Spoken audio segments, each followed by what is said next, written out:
안녕하십니까, 이종인 목사입니다. 우리 지난 시간 3주일의 내용으로 함께 살폈죠. 사람의 타락한 본성이 어디로부터 왔는가, 그리고 처음부터 이렇게 만드신 것인가? 아니라고 말씀드렸고요. 하나님 형상대로 지음받았다고 말씀드렸습니다. 그리고 죄의 기원에 대해서도 함께 살폈죠. 낙원에서 사단의 미혹을 받아 아담과 하와가 하나님께 불순종함으로 인해서 죄가 출발되었다라고 말씀을 드렸습니다. 오늘 4주일로 넘어오면서 이 타락한 인생 가운데서 하나님께서 계속해서 그 율법의 요구를 우리에게 하시는 것이 정당한 것인가? 하나님, 우리가 지킬 수도 없는 상태로 타락해 있는데 하나님께서 여전히 변함없이 그 율법을 완전히 지킬 것을 요구하신다면 부당한 것은 아닌가라고 질문합니다. 그 질문에 대한 답들을 함께 살펴가려고 합니다. 먼저 오늘 4주일의 내용을 살피기 전에 책 한 권 또 소개하고 출발하려고 합니다. 하이델베르그 교리문답 해설입니다. 우리 황원하 목사님께서 쓰신 책이고요. 신약 신학자답게 성경의 본문들을 잘 배열하고 설명하면서 52주의 내용들을 풀고 있는 그런 좋은 책입니다. 참고해 보시면 좋을 것 같습니다. 이제 한번 넘어가 보시죠. 오늘 구문입니다. 하나님께서 우리에게 율법을 요구하시는 것, 우리가 타락했고 범죄했고 이제 하나님께서 요구하시는 율법을 온전히 지킬 수 없음에도 불구하고 여전히 그 율법을 요구하시는 것은 부당한 것이 아닙니까? 라고 구문에서 묻고 있습니다. 그에 대한 답은 그렇지 않다, 부당하지 않다 라고 이야기를 하죠. 하나님께서 처음 사람을 만드실 때의 창조대로 다시 거슬러 올라가 보십시오. 하나님께서 처음 만드실 때 하나님의 형상으로 의와 거룩으로 만드셨습니다. 하나님의 영광을 반영하는, 하나님의 말씀에 온전히 순종할 수 있는 존재로 지으셨죠. 그래서 율법의 요구를 온전히 수행할 수 있는 사람으로 만드셨습니다. 그렇기 때문에 하나님의 요구가 부당하거나 틀린 것이 아니라고 이야기를 합니다. 그리고 자신과 모든 후손들의 순종 능력을 박탈하게 되는 그런 결과를 맞이하게 되었는데요. 하나님은 사람에게 여전히 완전한 율법의 요구를 하고 계십니다. 사실 불가능하지 않습니까? 우리가 온전히 하나님 율법을 다 수행할 수 없는데 그 율법을 온전히 요구하신다면 그건 하나님 부당한 것 아니에요. 우리를 아실 텐데 왜 감당할 수 없는 일을 요구하십니까? 라고 물을 수 있는 것이겠죠. 사람은 그 계명에 따라 하나님의 요구를 온전히 수행할 수 없는 그런 능력을 상실한 상태입니다. 능력을 처음에는 아담과 그리고 하와에게 주셨으나 사람이 고의로 선택하여 타락했고 무능력의 상태로 떨어지고 말았습니다. 그리고 그 이후에 일어나는 모든 후손들은 그런 전적인 타락 가운데서 하나님께 선을 행할 수 있는 이 일에 있어서 무능력한 상태로 태어나고 살아가게 되죠. 하지만 하나님께서는 그 언약, 약속, 처음 아담과 세우셨던 그 약속을 파기하지 않으셨습니다. 여전히 온전한 율법의 요구, 온전한 순종을 요구하십니다. 이것이 하나님의 공의이기 때문입니다. 한번 예를 들어 봅시다. 은행에 대출을 했어요. 100억을 대출했다 쳐요. 근데 대출한 빚을 파산해서 사업이 원대로 되지 않아서 파산했다 칩시다. 여기에 대해서 은행이 100억에 대한 정확한 요구를 하는 것이 부당한 것입니까? 혹은 그 부모가 그 일을 못한다 했을 때 자녀에게 그 일을 요구하는 것이 부당한 것입니까? 라고 물으면 부당하지 않다라고 얘기하죠. 왜냐하면 처음에 약속된 것과 거래했던 내용들이 그 갚기로 약속이 되었기 때문입니다. 그 요구함, 하나님께서 사람을 만드시고 하나님과의 약속 가운데서 온전한 순종을 요구하셨을 때 그 순종할 수 있는 능력들이 상실되었다고 해서 그 요구를 거두는 것은 거두지 않고 그걸 요구하시는 것은 정당한 것이라고 얘기할 수 있겠습니다. 우리는 하나님을, 성경에 표현된 하나님을 내용들을 보면 공의의 하나님이신 것을 발견할 수 있습니다. 이 의라는 것은 의롭게 행한다는 의미인데요. 이 공의로움이라는 것은 의로운 방식으로 대상을 다룬다는 뜻을 담고 있습니다. 공의로우신 하나님께서는 그 공의가 바뀌지 않으십니다. 언제나 동일하시고 또 불변하십니다. 하나님의 공의는 변치 않으십니다. 그 하나님의 약속도 그래서 변치 않으십니다. 세상의 법들은 어떤가요? 변하죠. 시간과 환경과 또 여건에 따라서 상황에 따라서 바뀔 수가 있습니다. 그래서 개정되기도 하고요. 변화되기도 합니다. 로마에 훌륭한 법들이 있었죠. 로마법이라든지 독일법이라든지 대한민국 법도 마찬가지입니다. 개정을 거듭합니다. 왜냐하면 세월이 바뀌고 시간이 바뀌고 환경이 바뀌는 것이죠. 거기에 맞게끔 변동되어 가는 것이 우리 법이죠. 법은 변화합니다. 하지만 하나님의 법, 하나님의 공의를 드러내는 그 율법은 바뀌지 않습니다. 공의, 선과 악, 심판의 고난이 주께 속해 있는데 그 주님께서, 하나님께서 변하지 않으시는 신실하신 하나님이시기 때문에 만약에요, 하나님께서 정하신 그 법과 요구를 거두신다면 그 하나님은 공의로우신 하나님이 되실 수가 없는 것입니다. 그 하나님의 의를 명하게 드러내고 나타내고 있는 이 율법은 하나님의 공의가 바뀌지 않는 것처럼, 하나님의 그 신실하심이 꺾이지 않는 것처럼 바뀌지 않고 변치 않는 것입니다. 그래서 율법을 우리 개정 불가의 법이라고 이야기할 수 있습니다. 율법은 개정되지 않습니다. 한 번도 개정된 적이 없습니다. 바뀐 적도 없고요. 상황에 따라, 현실에 따라 낮아지거나 변개되거나 축소된 일이 없습니다. 인류의 머리 아담과 세운 언약의 요구가 지금도 계속해서 유지되고 있습니다. 사람이 변하고 환경이 변하고 만물이 변하지만 하나님은 불변하십니다. 하나님 말씀은 쇠하거나 변하는 일이 없습니다. 왜냐하면 하나님께서 그 법의 주인이시기 때문이시고 또 하나님의 그 공의와 의로우심들을 드러내놓은 것이 하나님의 말씀이고 또 불변하시는 법이기 때문입니다. 하나님께서 영원하시고 변치 않으시는 까닭에 율법은 개정 불가의 법이 되는 것입니다. 하나님의 공의로우심 변할 수 있겠습니까? 변치 않습니다. 만약에요, 하나님의 의가 바뀐다면, 하나님이 지정하신 정의가 이렇게 저렇게 상황에 따라 바뀐다면 우리는 그런 하나님을 어떻게 믿고 신뢰할 수가 있겠습니까? 하나님의 정의가, 하나님의 공의가 원하신 것들이 그 법에 따라 일정하지 않고 변치 않으시는 것이 아니라 변개하시고 바뀌시고 흔들린다면 우리가 어떻게 그분 앞에 온전히 맡기고 신뢰하며 살 수 있겠습니까? 하나님께서 공의롭지 않다는 것은 곧 신실하지 않다를 의미하는 것이고 그런 하나님을 온전하게 신뢰하는 것은 불가능할 것입니다.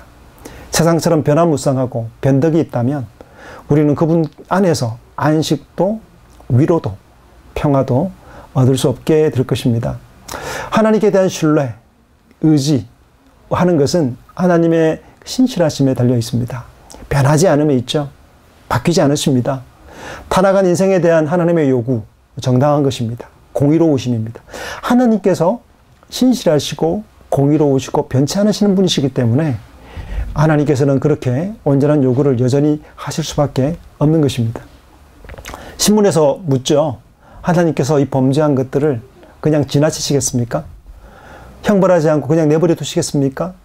범죄를 눈 감아 주시나요? 라고 묻죠. 결코 그렇지 않다라고 신문 답에서 이야기를 합니다. 불순종과 배도를 결코 넘어가지 않았습니다. 하나님은 죄를 미워하십니다. 죄에 대하여서 진노하신다고 말씀하십니다. 성경은 죄에 대해서 하나님께서 얼마나 분노하시고 또 미워하시는지를 정확하게 기록하고 있습니다. 이 불의에 대해서, 잘못에 대해서 조금도 가감없이 남기지 않고 다 심판하실 것이라고 말씀하십니다. 율법책에 기록된 대로 항상 행하지 않는 모든 사람들에 대해서 저주 아래 있는 자라고 선언하십니다. 영원토록 의로운 심판으로 벌하실 것입니다. 율법의 요구를 조금 더 낮추지 않으시고 하나님의 의를 드러낸 그 율법에 따라 온전하게 행하지 않는 죄인들에 대해서 심판하실 것이라고 분명하게 말씀하고 계십니다. 눈 감고 사람들처럼 넘어가지 않으실 것입니다. 하나님은 만으로 여김을 받지 않으시고 속지 않으시는 분이십니다. 그 중심과 폐부와 심장을 감찰하시고 우리의 마음까지 다 아시는 분이시기 때문에 그분을 피하여 도망할 곳은 없습니다. 우리가 범하는 모든 죄들은 누구를 향해 있냐면 하나님을 향해 있습니다. 그래서 하나님 앞에서 작은 죄란 없습니다. 우리가 예를 들어서요, 친구의 뺨을 때릴 수 있죠. 이웃에게 뺨을 때릴 수 있죠.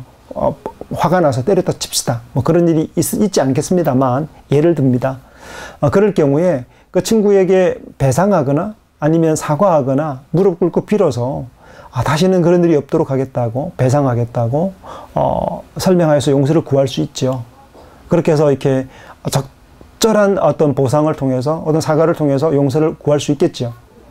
하지만 대통령에게 우리가 동일한 뺨치기를 했다 칩시다. 그럴 경우는 좀 더 복잡해지고 또 무거워지겠죠. 굉장히 무거워질 겁니다. 아마 오랫동안 감옥에 갈지도 모르겠습니다. 옥에 갇힌 사람들도 있을지 모르겠고요. 그렇게 하면 되게 괴롭겠죠. 힘들 겁니다. 그런데 그대로 돌아가서 뭐 왕들이나 조선의 왕들이나 아니면 연산군 시대 때 연산군의 뺨을 쳤다 칩시다. 아마 여러분은 살아남기가 아마 힘들지 않을까 싶습니다. 똑같은 사람인데 이웃이나 대통령이나 그리고 뭐 조선시대의 연산군이든 왕이든 황제든 동일한 사람인데 왜 이렇게 처벌이 달라지죠? 왜냐하면 그 존재의 차이 때문입니다. 그가 가진 지위의 차이 때문이죠. 근데 하나님께 대한 범죄, 만물의 창조자이신 하나님께 대한 범죄는 우리 스스로가 감당할 수 없는 짐입니다. 하나님 앞에 사소한 죄는 없습니다.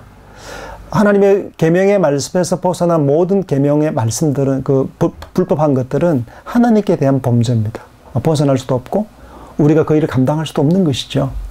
죄는 무한히 선하신, 무한히 공의로우신 하나님을 대적하는 일이기 때문입니다. 율법대로 항상 행하지 않는 모든 죄가 하나님께 대한 범죄이기 때문에 위중하고 무거운 죄이고 그 일을 다 갚지 못하는, 감당할 수 없는 죄입니다. 우리가 이렇게 죄를 져서 갚지 못하면, 현금으로 다 배상하지 못하면 옥에 갇히죠. 마찬가지로 하나님의 영원한 진노를 우리가 배상하거나 우리 스스로가 감당할 수 없습니다. 영원한 지옥에 가는 것이 하나님의 공의라고 이야기를 합니다.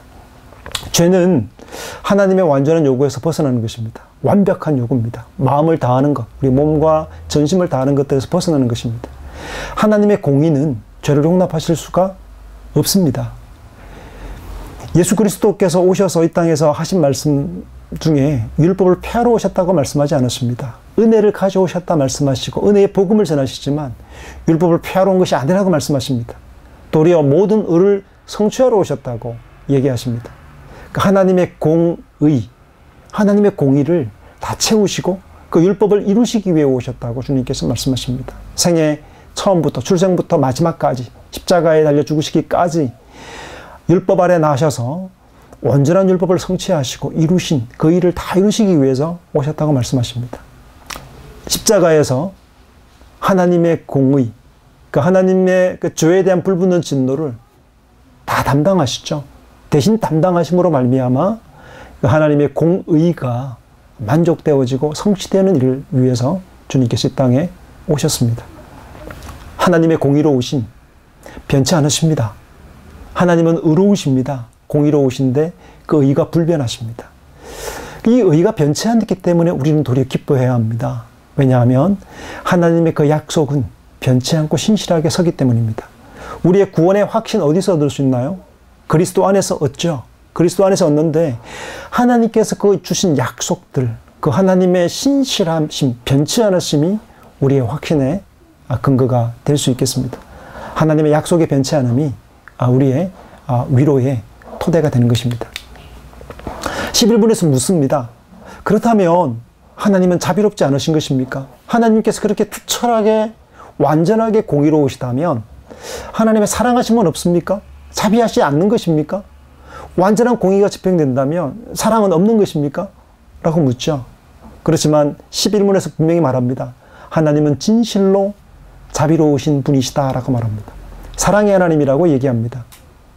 그러면서 또한 하나님은 공의로우신 분이다 얘기합니다. 요즘 들어서 하나님의 공의보다는 사랑에 대해서 편파적으로 이야기하는 분들이 많습니다. 하나님의 사랑하심, 하나님의 구원하심에 대한 내용들도 대단히 이렇게 하나님의 공의의 지불이라든가 하나님이 온전히 공의로우심을 균형 있게 얘기하기보다는 하나님 사랑에 편중되어서 이야기하는 경우가 많습니다. 그러나 우리가 분명히 알아야 할 것은 이 복음 자체가, 십자가의 복음 자체가 하나님의 공의를 선명하게 드러내는 사건이라는 것을 담고 있다는 것을 알 필요가 있습니다. 하나님은 사랑의 하나님이십니다. 하지만 그 사랑하심은 하나님의 공의를 꺾거나 훼손하지 않습니다. 하나님의 공의는 지극히 높은 주의 권위에 대항하는 죄에 대해서 심한 형벌, 곧 몸과 영혼의 영원한 형벌을 요구한다고 11문에서 답하고 있습니다. 하나님은 공의로우시지만 동시에 자비로우신 분이십니다. 그런데 그 자비하심, 그 사랑을 드러내실 때 그 공의와 분리되지 않습니다. 오늘날 하나님의 사랑만을 강조하는 것이 바로 거짓복음입니다. 구약시대 때 있던 선지자들 가운데 거짓 선지자들은 하나님 여호와의 이름을 부르지 않아서 거짓 선지자가 아니고요. 편파적으로 또 분절시켜서 사랑만을 말하고 하나님의 심판과 공의를 말하지 않았기 때문에 거짓 선지자가 되었습니다. 복음이 담고 있는 하나님의 공의와 사랑이 함께 전해지고 이야기되어야 합니다. 왜냐하면 하나님의 사랑은 공의를 전제하고 공의와 함께 가기 때문입니다.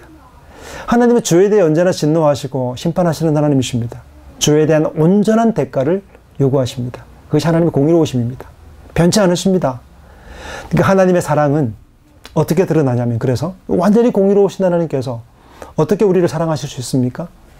하나님의 공의를, 죄에 대한 심판과 진노와 형벌을 다 담당하시는 방식으로, 담당하게 하심으로, 그의 아들 예수 그리스도에게 그 짐을 다 담당하게 하심으로서만, 하나님의 공의를 통해 죄의 문제를 해결하고 나서야만 우리를 사랑하실 수 있는 그런 방식으로, 하나님의 그 사랑과 공의가 나뉘지 않는 방식으로 우리를 사랑하신다고 이야기합니다. 십자가는 우리가 흔히들 생각하는 것처럼 하나님의 사랑, 예수님의 은혜, 사랑만을 드러나는 장면만 본다면 반쪽만 본 것입니다. 십자가는 저주를 보여줍니다. 하나님의 공의, 율법을 깨뜨린 사람들에 대한 하나님의 심판이 시퍼렇게 드러나는 사건이 십자가입니다. 하나님의 사랑이 뚜렷하게 증거되어지죠. 아들을 내어주셨습니다.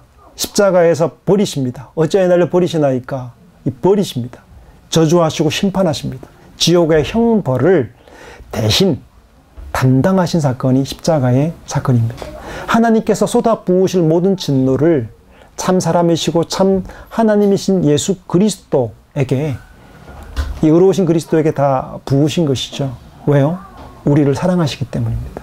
우리를 사랑하사 독생자를 주신 것입니다. 죄에 대한 심판, 완전한 요구를 포기하지 않으십니다. 그리스도 안에 있는 우리가 구원받는 이유는 하나님의 공의가 지불되었고 그리스도 안에서 만족되었기 때문에 하나님의 사랑 안에 머물고 구원을 받는 것입니다.